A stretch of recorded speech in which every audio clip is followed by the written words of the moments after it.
नमस्कार। डीएड प्रथम वर्ष, इसमें हमारा पाठ्यक्रम से परिभाषा, जिसके अंतर्गत आज हम लोग बात करेंगे पढ़ना सीखने के चरण। अगर हम साधारण सी बात करते हैं कि बालक को जो पढ़ना सिखाया जा रहा है तो वो किस प्रकार से सिखाया जा रहा है, सब जानते हैं कि सर्वप्रथम अध्यापक है वो बालकों को पढ़ने के अंतर्गत जब वो पढ़ना सीखता है तो अक्षर जो होते हैं उनका ज्ञान करवाता है। अक्षर के ज्ञान के बाद जो स्वर और व्यंजनों का जो ज्ञान होता है उसके पश्चात अध्यापक उन्हें मात्राओं के बारे में ज्ञान प्रदान करता है। तत्पश्चात मात्राओं को बालक उन स्वरों व्यंजनों के अंतर्गत लगाते हुए उसका उच्चारण करना प्रारंभ करते हैं। तत्पश्चात वे अलग अलग शब्दों को जोड़ते पढ़ते हैं। ये क्रम होता है पढ़ने का। तो जो एक्चुअल जो स्थिति है पढ़ने की चरणों की जो सोपान है उसकी हम लोग चर्चा करना चाहते हैं कि ये सोपान किस प्रकार से होते हैं। तो आइए हम लोग बात करते हैं। पहला है पठन पूर्व स्थिति। देखिए, पहली स्थिति है पठन पूर्व स्थिति। पढ़ने की पूर्व स्थिति क्या होती है? पठन की पूर्व स्थिति। तो इसके अंतर्गत शांत चित्त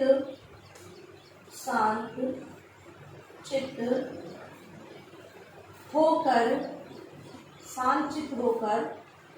शांत वातावरण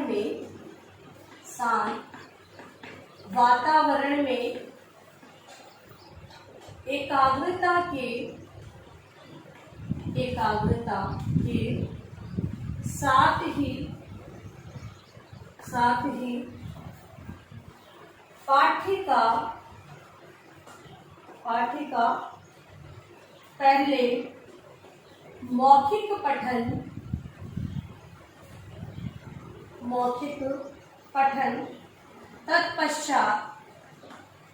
तत्पश्चात मौन पठन करना चाहिए। पहले जो भी पाठ है एकाग्रचित्त होकर शांत वातावरण साथ होना चाहिए। व्यक्ति है वो एकदम शांत चित्त होकर, मतलब कि मन एकदम शांत हो, एकाग्रता को लिए हुए पहले मौखिक पठन करें, उसके बाद उसका मौन पठन करना चाहिए। दूसरी स्टेप इसमें आती है दुर्बोध शब्दों, वाक्यों और स्थलों को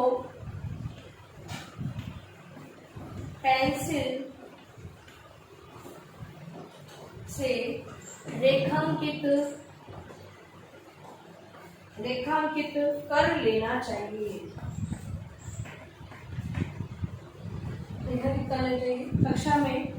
कक्षा में पढ़ाए जाने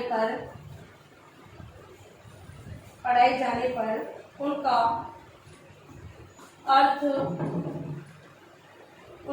एवं भाव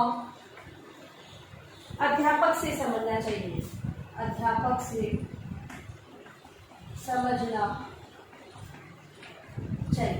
क्योंकि आप अध्यापक हो, आपको याद होना चाहिए बालकों को किस प्रकार पढ़ने की आप शिक्षा दे सकते हो।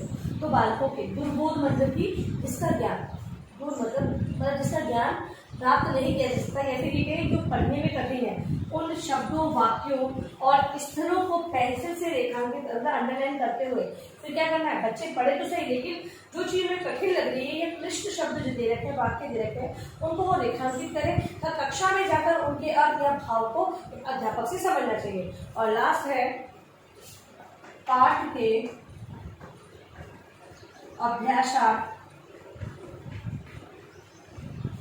के अभ्यासार्थ प्रश्नों को ध्यानपूर्वक पढ़कर समझना चाहिए। तत्पश्चात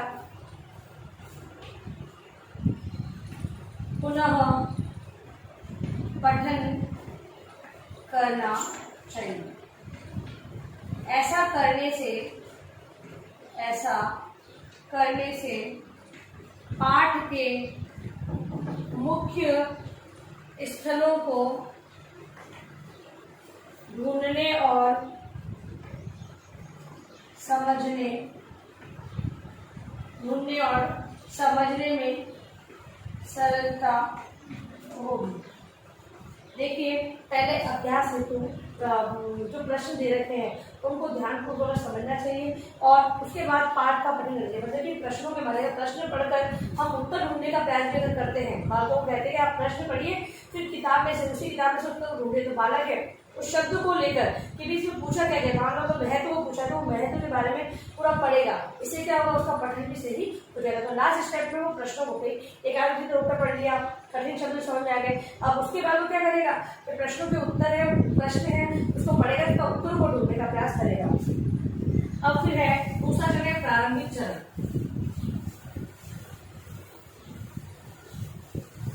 प्रारंभिक चरण दूसरा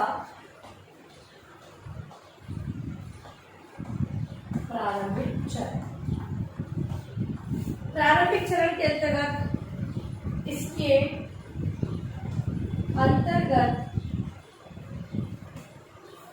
अंतर्गत बालक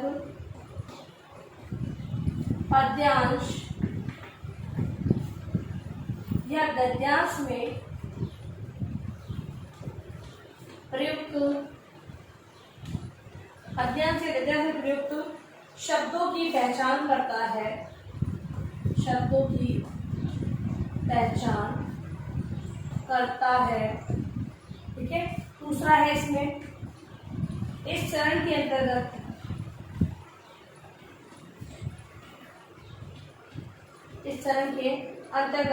भाषा विज्ञान संबंधी, भाषा विज्ञान मतलब व्याकरण, भाषा विज्ञान संबंधी तत्वों के प्रयोग के बारे में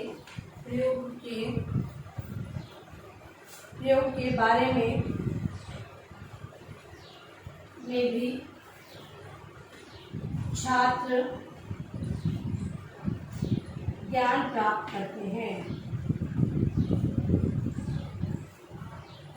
हैं कि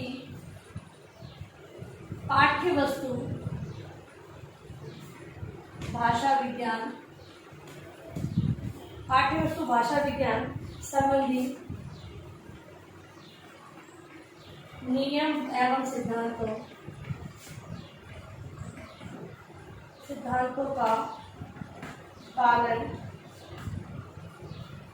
किया गया है या नहीं। देखो, अगले स्टेप में विद्यार्थी जब पढ़ने के साथ क्या करते हैं, भाषा मतलब कि भाषा विज्ञान के तकनीकी व्याकरण में करते हैं, उपसर्ग है, समास है, संधि, इनका ज्ञान प्राप्त करते हैं और देखते हैं कि पाठ्य वस्तु के अंदर जो पढ़ने योग्य वस्तु है इसमें नियमों और सिद्धांत मतलब जो व्याकरण के नियम और सिद्धांत है उनका पालन किया गया है या नहीं किया गया है। अगला है यह तीसरा, मस्तिष्क यह सूचना भी ग्रहण करता है, मस्तिष्क यह सूचना भी ग्रहण करता है कि पाठ्य वस्तु में लोकोक्तियों या मुहावरों का प्रयोग उचित संदर्भ में किया गया है या नहीं। मेरे बालकों के अंदर इतनी समझ तो विकसित हो ही जाती है कि वो व्याकरण से संबंधित लोगों के जो मुहावरे हैं उनका प्रयोग सही जगह पर सही व्यक्ति है उसको प्रयोग किया गया या नहीं किया गया है, ऐसी जानकारी को प्राप्त कर लेते हैं। इस सोपान में छात्रों द्वारा पठन की परंपराओं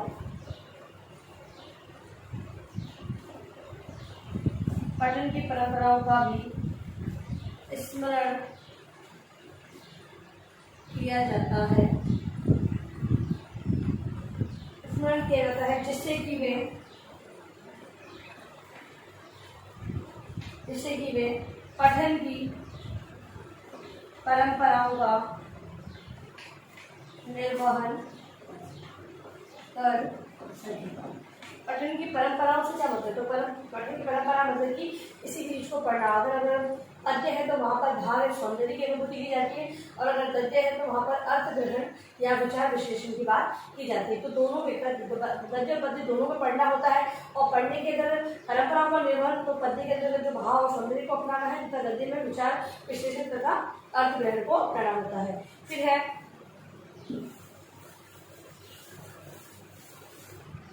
इस सोपान में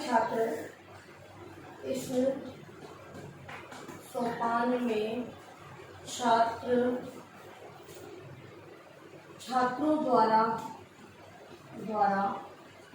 पठन की विभिन्न प्रकार की विधियों को अपनाया जाता है।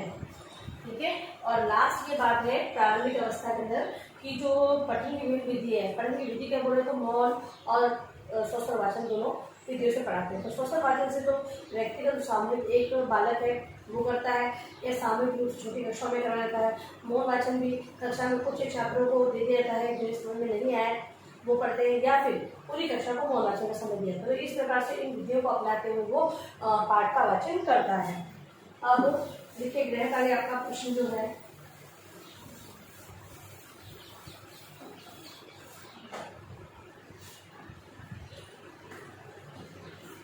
पढ़ना सीखने